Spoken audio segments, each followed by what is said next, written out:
intense cold, snow. It was completely dark. Tonight is New Year and number 39's Eve. In the cold winter sky, a little girl with bare head and bare feet was groping in the dark night. When I leave the house, I wear canvas shoes, but what use are canvas shoes? Those shoes were left to me by my mother. They were too big. I lost both of them consecutively when I ran across the street, while two horse-drawn carriages were galloping. The first pair of shoes was crushed by the two-horse carriage, and then stuck with it. Snow on the wheels, that and number 39's lost. As for the second one, a boy picked it up, laughed loudly, and threw it into the sky. He also told the baby that he would keep the shoe to use as a cradle for the dog later. So he had to walk on the ground, his feet turned red, then turned purple from the cold. His old apron was filled with matches and I was holding an extra bag in my hand. I tried to find a place with a lot of people passing by. But the weather was so cold, all the passers-by walked very quickly. No one paid any attention to my offer. I could N and #39 sell anything all day and no one gave me any alms. The poor baby, hungry and cold, still wandering on the street. Snowflakes clung to her long hair that hung in buds on her back, but she didn't and #39 even notice. The windows of every house were brightly lit and the street was filled with the smell of roasted goose. It and number 39's not New Year and number 39's Eve. I remember the old years, when my kind grandmother was still alive. I also celebrated New Year and number 39's Eve at home. But death came and took my grandmother away. The fortune was gone and my family had to leave the lovely house with ivy climbing around it, where I had lived warm days, to hide in a dark corner. I always hear insults and curses. I sit in a corner, between two houses, one is a little back. I pull my legs in, but each time I feel more and more cold. However, I cannot go home unless I sell a few matchboxes, or if no one gives me a single penny to bring home, my father will definitely beat me. Besides, it and number 39's just as cold at home. My father and I were upstairs, close to the roof and, despite stuffing rags into the cracks in the wall, the wind still whistled into the house. At this point, my hands were stiff. Wow! How about lighting a match and warming it up a bit to ease the cold? If only I could pull out a match and light it against the wall to warm my finger. Finally, I took the risk and struck a match. Matches are very sensitive to fire.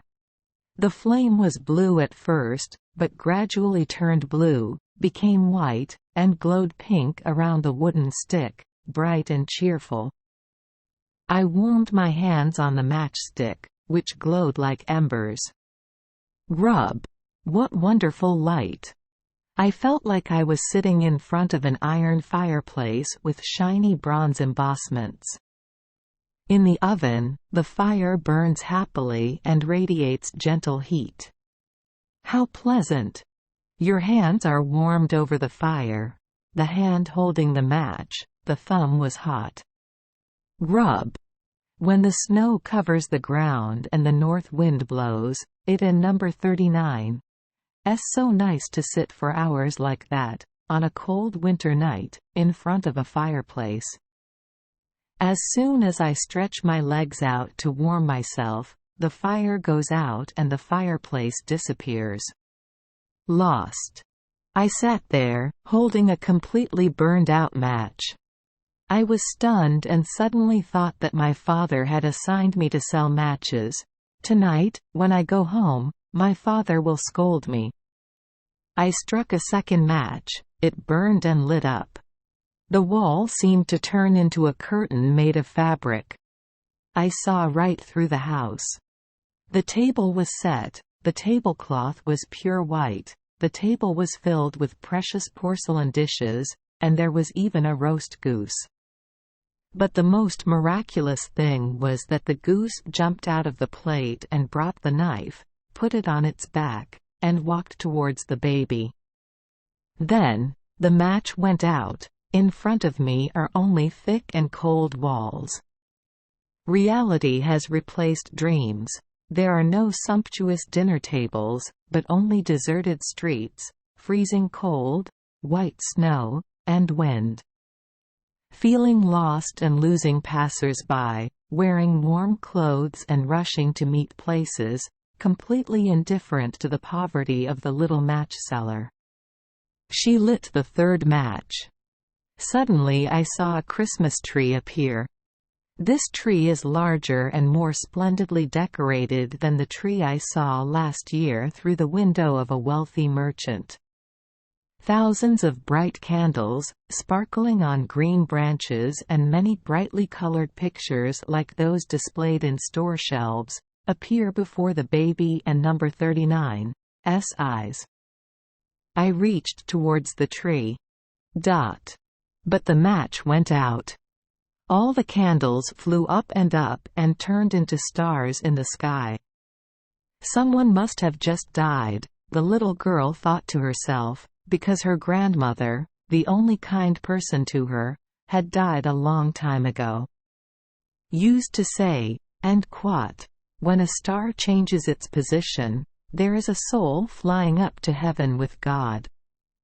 End quote. I struck another match against the wall, a blue light radiated around and the baby saw it. It and number 39's clear that my grandmother is smiling at me. "Grandma!" The baby shouted, "Let me go with you. I know that when the match goes out, you will disappear like the fireplace, roast goose and Christmas tree just now, but please Don and number 39's leave me here." In the past, when she had not yet returned to the benevolent God, how happy she and I were. At that time, she told me that if I was obedient I would see her again. "Grandma! I beg you, please God, let me return to you." He probably wouldn't and #39's refuse. The match went out and the glowing illusion on the baby and number 39's face also disappeared. So I lit all the remaining matches in the bag. I want to hold my grandmother back. Matches one after another shine like the middle of the day. I have never seen my grandmother so big and beautiful like this. The old woman took her brother and number 39's hand, and the two of them soared higher and higher, no longer hungry, cold, or sad to threaten them. They returned to God. The next morning, snow still covered the ground, but the sun rose, clear and bright in the pale blue sky. Everyone happily left the house. On that cold morning, in a corner of the wall, people saw a girl with pink cheeks and smiling lips. The child died from the cold on New Year and number 39's Eve. The first day of the year appeared on the child and number 39's corpse sitting among matchboxes, one of which had been completely burned. Everyone said to each other, "End quote. Maybe he wants to warm up." End quote. But no one knows the miracles I saw, especially the glorious scene when we flew up to welcome the joys at the beginning of the year. Thank you for joining us for today's fairy tale. We hope these stories bring joy and meaning to your day. If you love our channel, please hit the subscribe button so you won't miss any exciting tales. Wishing you a good night and sweet dreams. See you in the next story.